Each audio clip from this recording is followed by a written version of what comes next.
Liam Martin abused the Prez, which we don't like. So we're not a fan of Liam Martin at the moment. Threw his ribs into Munster's shin. Yeah. It was a grade 3 rib attack from Liam Martin. It's just not called for. We're trying to get rid of those dirty plays out of the games. Hey guys, what's up? Welcome back to the YKTR Sports Show. This is the Origin review. Joined by my co-host Skipper Scope. What's up, baby? Hey, brother. You actually got the wrong blazer on yesterday, so yeah, it was a little bit tight. I got that one for Jacko, so this one feels a little bit more comfortable. This will be the jacket I'll be using going forward. So basically, you're saying you got more muscle definition than Jacko. You similar height? Well, you come in this morning. He's not that athletic, as you said. Zeno said he probably doesn't do his best work on the tennis court and training. So I feel this out a little bit better. A lot of people saying that our jackets are shit. It's kind of like the whole point of these blazers. I actually like mine. Yeah, I'd wear mine out. yeah. But it's a bit of a giggle what we're trying to do with this, obviously. But I do actually enjoy this jacket. My patch is coming off too, so your jacket's actually nice. Yeah, I like your jacket. Was probably the better one out of the. But we did get this from the Salvo, so let's be clear. Someone said that to me. They're like, "Oh, your jackets are so shit," and I was like, "Show me something better that you've bought for $20 lately." Oh, but also a lot of people liked them. I've seen some people in the comments saying that they liked them. We should fucking bring it out in the drop. C-Dub, Connor Watson, he's stylish. He appreciated it. So. Yeah. All right, guys, before we get into this content, can you please smack that subscribe button? We're going to do a massive push on YouTube. But, let's get into it. Origin, obviously a great game last night. I really enjoyed the lead-up coverage. Scope was in the pub, so he couldn't really see it all. But really good, bro. They've done a sort of piece on Nathan Cleary and sort of chopping and changing between him and Cherry Evans, which is really cool to see. It was cool. Probably the highlight of it, Brian To'o and Jerome, mid-interview, walking past with a bit of 1-4 bumping. I thought that was after the game. Was that before the game? Bro. Oh, so they're interviewing Teddy. So who was it? Paul Gallen. Paul Gallen was interviewing him. He goes, "Oh, what's it like on the bus? Is it still quiet?" He goes, "Nah, not with these Westies boys on." Yeah. Bro, and literally on cue, the boys rock past with the big speaker. Oh, that's gross. I thought that was celebrating now because I seen that on social media. I thought that was after the game. They're doing that before the game even before, bro. So that's gross. Yeah, pretty crazy. Obviously, New South Wales won. As a proud New South Welshman, you must have been pretty stoked with the game last night. Yeah, we did it, baby. We were on our way to a series win, so I did my best work out in Western Sydney, and like you said, the boys from Western Sydney did their best work last night. Yeah, awesome. What's funny? I'm trying to keep a straight face. I just can't. What are they calling us on here? The Turncoat Podcast? What's that? I don't know. Boys are after us. YouTube, man. The haters in the comments, man. Yeah. All right, Gus Gould, pre-match speech. I think he got the late call up from Channel 9, and I feel like those speeches are really good for Origin. Man, he does it off the cuff. They must be so hard. But the next part is we need to be bringing back the junior club spin-arounds, don't we? I seen that. I think Sandor in Vintage Mode, shout out to Vintage Mode. He brought it back. He showed the highlights. And I remember as a kid, when I seen that, I went and practiced that in the mirror when I was a kid. Give us a little fakie. Just in the scope, Horror, Barrows, Eagles. Something like that. Haven't even knocked up a cap yet, so already Barrows? Yeah, man. I was rocking the St. Clair Comets. That was my junior club out in Western Sydney. So, I was rocking that. The one that I remember is always Greg Bird, like Maitland Pumpkin Pickers. Yeah, so that's his Birdie's in our Dynasty, in our rookie NFL chat. Yeah. Fantasy, and that's his team. That's his team name, the Maitland Pumpkin Pickers. So. That's such a random name for a team, mate. But yeah, really looking forward to that. All right, so we're going to touch on a few key talking points. Obviously, New South Wales, your team that you support your whole life, they sort of dominated. Did you see the game going this way? I sort of did. But like a 50? Not 50. That's the only thing I sort of felt like I really didn't hit on. I thought Latrell was outside of Turbo, one of the best on the field. The only thing really which kind of hurt my predictions is Toto ended up playing on the left. Yep. And I called Fox getting a double on that same left-hand side where Toto was. Whether... Is that a money back type thing? Or? Whether Fox finishes those tries, I think he does. Like Brian Toto does a good job, in particular on the first one, to get high, get a bit of a leap. But then Tarek Sims put one on... That pass from Tarek Sims to put Toto for his second. It had a bit of speed behind it too, didn't it? That was a 15-metre offload. Yeah. It was a really good ball. Latrell played gun, like I said. The bench didn't really have as much as an impact because of how well New South Wales started, but they were still gun when they come on. Agree. They didn't let the foot off the pedal. So I just didn't see the blowout though. I didn't see fucking 50. No, like obviously you see Adokar and Latrell during the week. They just keep going 50 in the house bounce, and the boys end up putting on 50. But I was similar to you. Like even though I predicted a Queensland win in terms of this content, I had a feeling New South Wales were going to win, but just not by that much. That was sort of a blowout. So second point, it's a centres league right now. You sort of touched on, and my point yesterday was like their biggest strength is the outside backs, and I thought they could have too much of a good thing. I was obviously proven wrong. Man, well, let's touch on firstly Latrell. When you see a happy Latrell, it's probably like a scary thing, isn't it? He looks happy at the moment. He looks calm. All his preparation was built around like doing promos, and he's back into a position that he wasn't last year. So, man, like some of the moves that he was putting on. Yeah, what do you do? He looks happy. Yeah, it's very hard to defend. It was very English-like. One of the points that I thought was going to be crucial to him to come back in the centres and having a big game compared to other makeshift centres. The fact that he played fullback, he started in the centres, so he knows how to play at a high level. He's won comps playing in the centres. He's played for New South Wales in the centres before, so that was never going to be a drama. And he's so fit, bro, from his playing at fullback for club level for the last 18 months. Do you know what was slept on? His defensive reads. Yeah. I reckon he was jamming a lot of the time and connecting all the time. And we'll touch on Queensland a little bit later. Flip over to the other side. Best player in the world right now, Tommy Turbo? Turbo, man. Best player in the world? I'm saying it. I'm saying he's the best player in the world right now. Yeah. Yeah. Well, the numbers speak for themselves, man. Like I know a few other players have come back in this New South Wales team, but to flip and to become a 40-point better team, and then also what he's doing at club level too, like that second carry, bro, like of the game, that hurt me. Like I was joking around. I felt that he set the tone in the first 5 or 10 minutes for not only his game-winning man of the match performance, but just for the New South Wales team in general. Like they just were so aggressive after that. Have you ever seen a centre play that way, where pretty much he's the second fullback, wasn't he? Yeah, he was given the license to roam. It was Freddie didn't put shackles on him at all. Like he was all over. He even at one point, and he even sort of just cut Latrell out. Yeah, like I think 100%. in the first 10 or 15 minutes, where he was given that license. So, but he didn't really need to be in there. But he was just like fucking so eager and so keen. And even Latrell was just like, oh yeah, sweet, just sort of pop back. And should have just cruised through the inside too. And he set up a try for Latrell on that left side. And man, Tommy's. He's at that level now where he can pretty much do whatever he wants, and it's almost like good luck stopping him. Yeah, we caught up with him up at Magic round 2, and I think it ended up coming out a couple of weeks ago. I didn't want to say anything until I sort of seen him say anything, but he said he's off the piss now too. Yep. So with regards to preparation for his body, and people always have that little I wonder if he's going to get injured at the moment. I don't see him pulling up, man. Like it's a big thing. Like he's been off the piss now for 14, 15 weeks, and.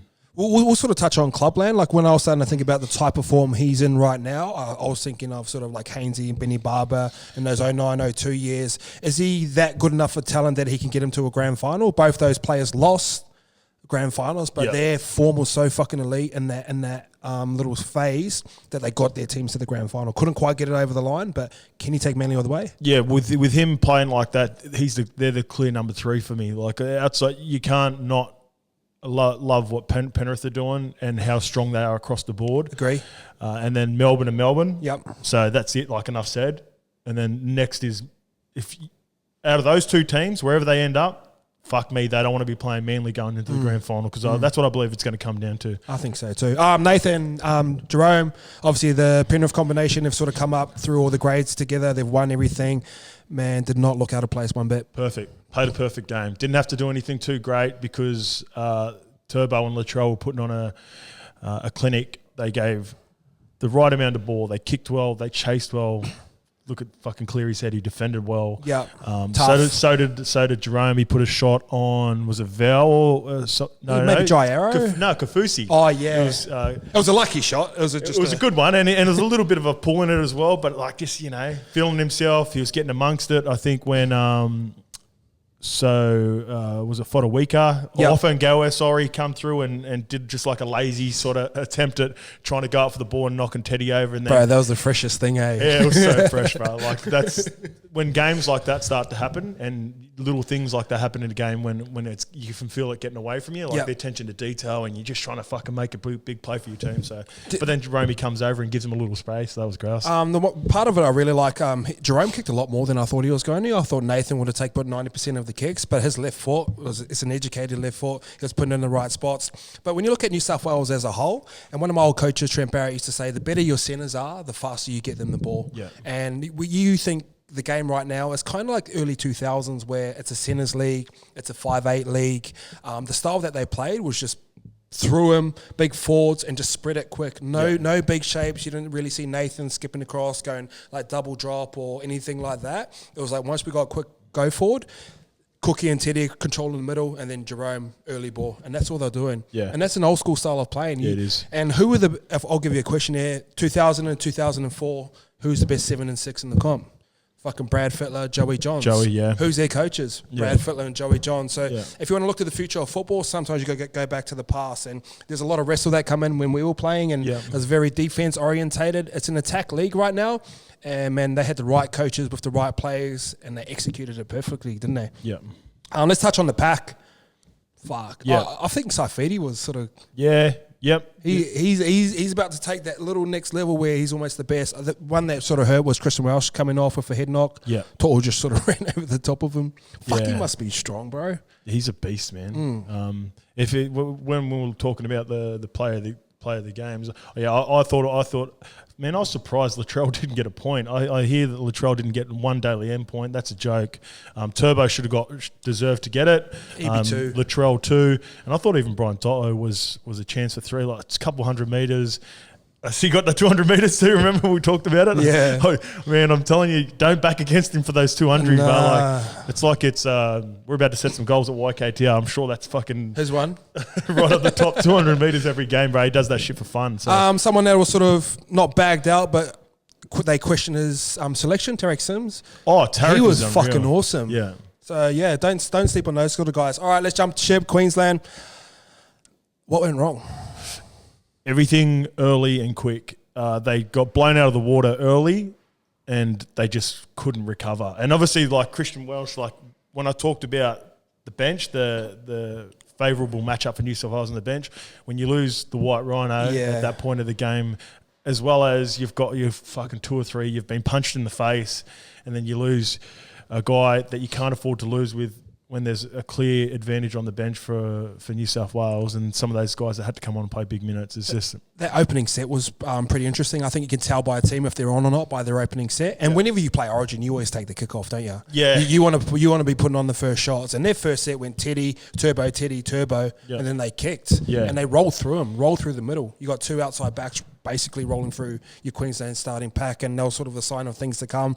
And it was just hard to recover. One thing I sort of really noticed was, like, because they Blues line speed was so hectic, they couldn't get go forward, but then they were trying to shift off the back of no go forward. They just couldn't quite generate that momentum. And a couple good kicks from Munster, and Ches was hitting them pretty sweet, pretty got early him in good on. field position early. They still just managed to hold it back, didn't they? Couldn't quite fucking get in their arm wrestle good enough to get a good ball shot. And the one time they got a good ball shot was when they got a tackle restart. And Munster didn't hear it, and he ended up putting up a bomb for Xavier. Yeah. Man, I don't know if that would have changed the whole game, but it asks a different question of that, especially that start of the game as well. So, man, it was a tough night for Queensland. What changes would you make for next Origin? Nothing too crazy. I think if KP's fit, he comes back into the team. Val goes back to the wing? Yeah, he can add another dynamic. But apart from that, looking at the selections as they were, this is where the strength of New South Wales, obviously in the bench and the depth that they've got in the squad. You know, you got Jack White not playing, fucking Cody Walker, all these players. So many players that can come in. Tyson Frizzell on the forwards.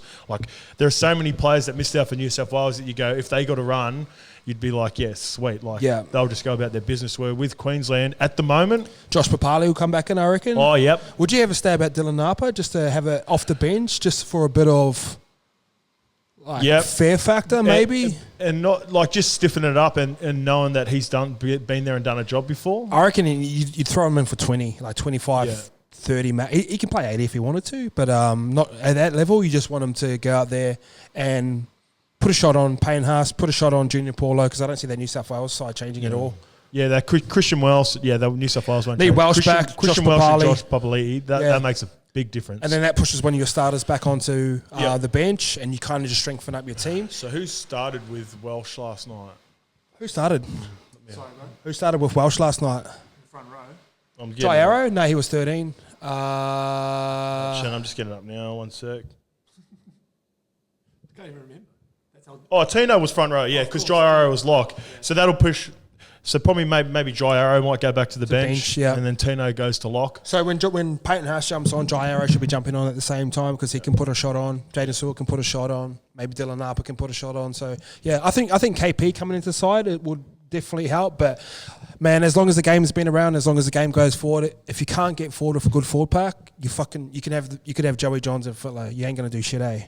True. Yeah, and one part we talked about, and this is. No fault of his own. Oh, I think I got his name wrong again, apparently. Yeah, you did, mate. Kurt Capewell. He did a nice job on that try on Turbo, but Turbo's a different beast, man. I said whoever matched up against Kurt Capewell might have had a day just because, he's a back rower, man. And even on that first try, he just couldn't slide off quick enough so his Turbo sort of just goes over untouched. Yeah, and, he sort of started heaps tight on his half They need a... Kurt Capewell would be grouse off the bench for him. They need a fucking out-and-out centre, and this just at the moment. Could Billy Goat Chambers come in and maybe defensively? Do you know what? Tommy's at the point now where Gio was at when he used to play Origin, and they used to always try and get defensive centres to fucking stop him, but you just can't, bro. You just get palmed in the face. I just think Tommy's just at that level right now where you can't really do shit. Yeah, you can limit it, but you won't be able to stop the fucking. Yeah, it might help having a guy like Billy Chambers come in and talk him out of it. Just get a little bit of niggle in him, man. Yeah. Like they could use that, even if he's on the other side of him and Latrell gone at each other before in Latrell's early days. So that's one position I think that they might have to look at going into a. So you move Jairo back to the bench, Capewell back to the bench. You got Jaden Stewart there, man. That's a way better bench. That's a solid. I like the look of that bench way more than I like the look of the bench going into this game. Any positives out of it? I think the only Queensland positive can use it as use the energy going into game 2. There's not many other than that. Are they at Suncorp next? Yeah, Suncorp. That's probably the one positive. They're going to go back home, actual home. Everyone's well, because you know how everyone was like a little bit timid to say write Queensland off because what they did last year. Yeah. Now it's back to Queensland are the underdogs. Fucking no one gives them a chance. They're back in their comfortable position, is it? Their they natural habitat. That's what I call it. Obviously a big talking point from YKTR Sports. The old Prez. Yeah. Got in a bit of a niggle. Obviously, Liam Martin and attacked him. Liam Martin abused the Prez, which we don't like. So we're not a fan of Liam Martin at the moment. Threw his ribs into Munster's shin. Yeah.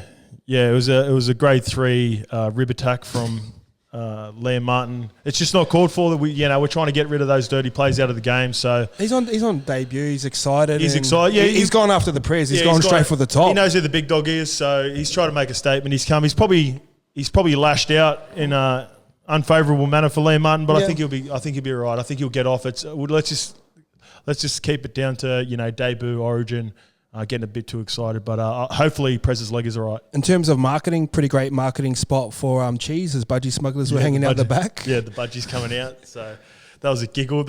I imagine I wonder if you had something a little bit more flary planned for after the game, whether he gets the budgies out for the cheese if they've got the dub. Yeah. But love to see him rocking the budgie smugglers. Obviously, Liam Martin seems like a good bloke, so I wouldn't say he's a grub, just kind of got grubbish tendencies. And I sort of dived into his Wikipedia and see he's from Temora. Yeah. A few other grubs come from that area. Zaki Lomax. Yeah. What's your thoughts on Zaki? He's a grub. Yeah. Do you know what I don't like about Zaki is when the Dragon season started to get hard, he decided to break his wrist and ended up passing on the kicking duties to Mutters. Yeah. And then Mutters cost the boys the game a couple of weeks ago.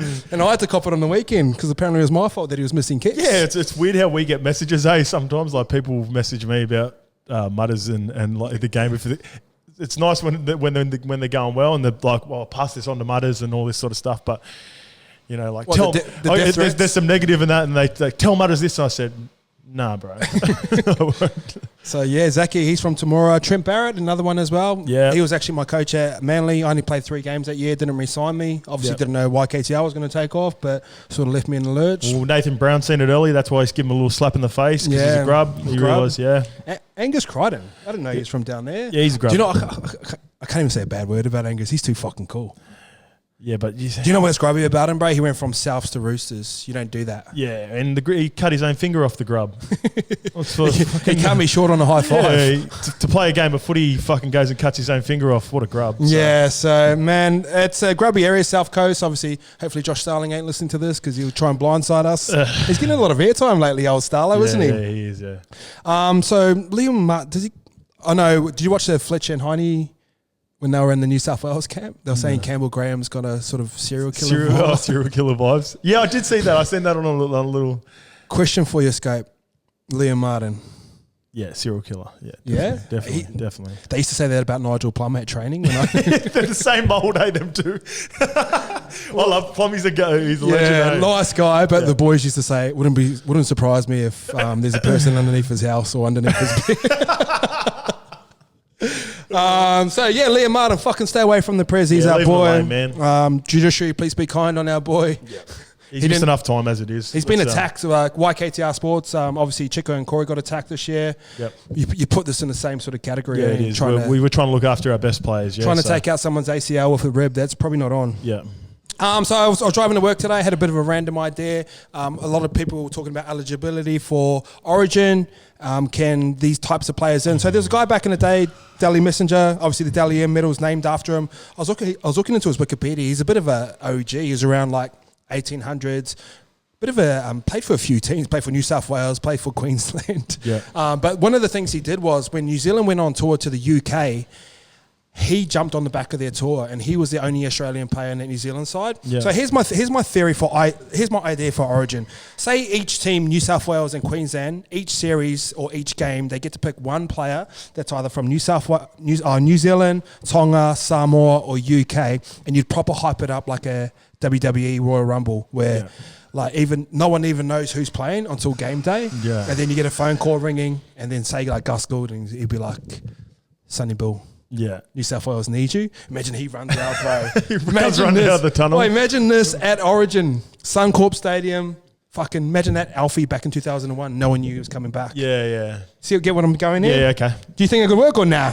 It's very out. It's very out there. It's way out there. The traditionalists would never allow it, but it's a fun little exercise. So let's play along. Yeah, let's play. All right. So first question is, who would you call up for this series if you were Queensland? Jason Tomalolo. So Paul Green's just gone on the phone. That's his guy from the Cowboys. Want to comp together. I think he wanted to play for Queensland. He asked if I think they got it there. I think Gavin Orr, his manager, got to ask for his eligibility. That's where they're sort of lacking a little bit in, like if you put Jace in there and potentially you got maybe Tino moves back to the bench and he comes off and him and Payne Haas come off the bench. It changes the whole thing, bro. The whole dynamic of the pack, bro. So New South Wales right now. They don't need anyone, do they? No. Where does Kikau sit in? If he got to pick his side, would he go Queensland? I feel like he'd go Queensland because he'd come through Townsville. Did he? Yeah, he would too. So is he just because he plays for Fiji? Is that why he's okay? Yeah. All right. So I'd be the same as you, Tomalolo. I don't know for New South Wales. I don't think you'd change anyone. No. But so we're gonna go into our 3 of all time that you would have loved to see in Origin. If they had the Dally M card, you could call up anyone you want. New Zealand, Tonga, Samoa, UK. Your top 3. Are we going to go one for one? One for one. One for one. Oh, so am I going first? Yep. Sammy Burgess, man. Sammy Burgess. He was made for Origin, eh? That, like, off the back fence in that grand final into Jimmy Graham. Imagine him doing that. Like that's iconic. That hit up.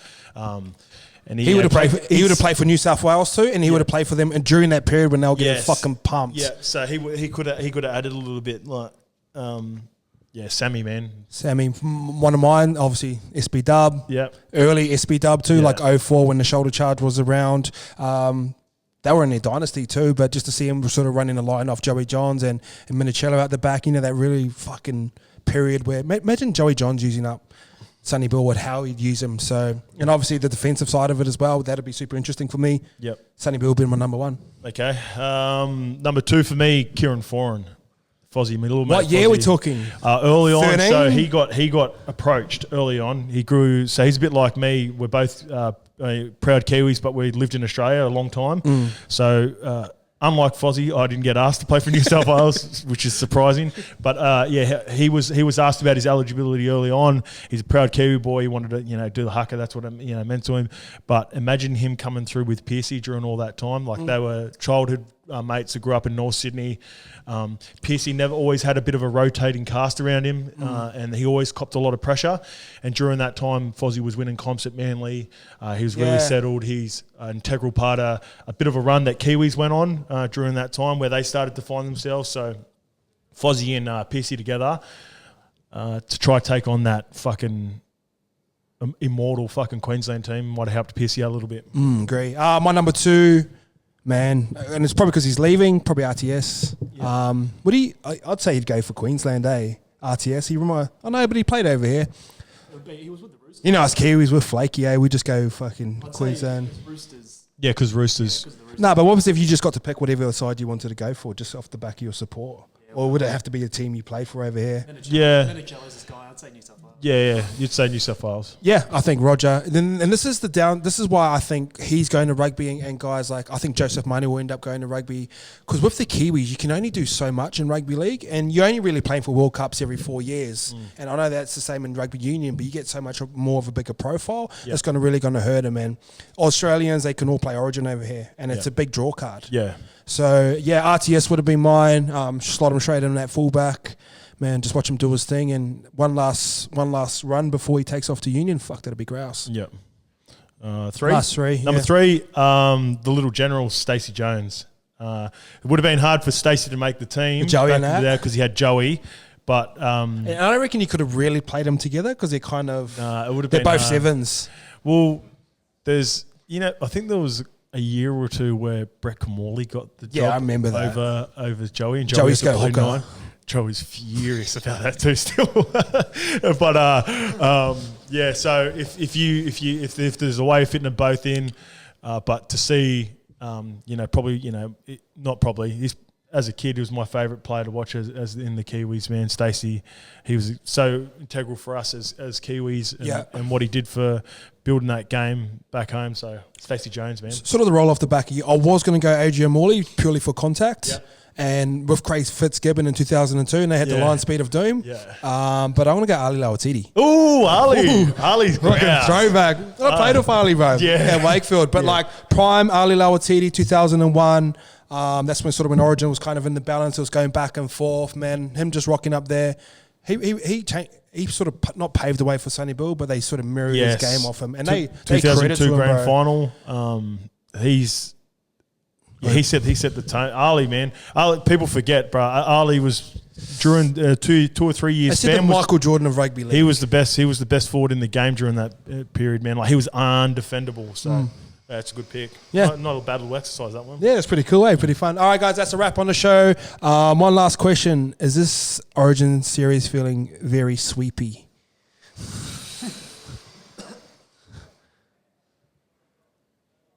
As a pro? No, I'm just gonna just Suncorp got smoked. We'll see what the changes are like, and then I'll have my answer ready to go for the preview Origin 2. All right, guys, thanks for tuning in. Make sure you like, comment, and subscribe. Later.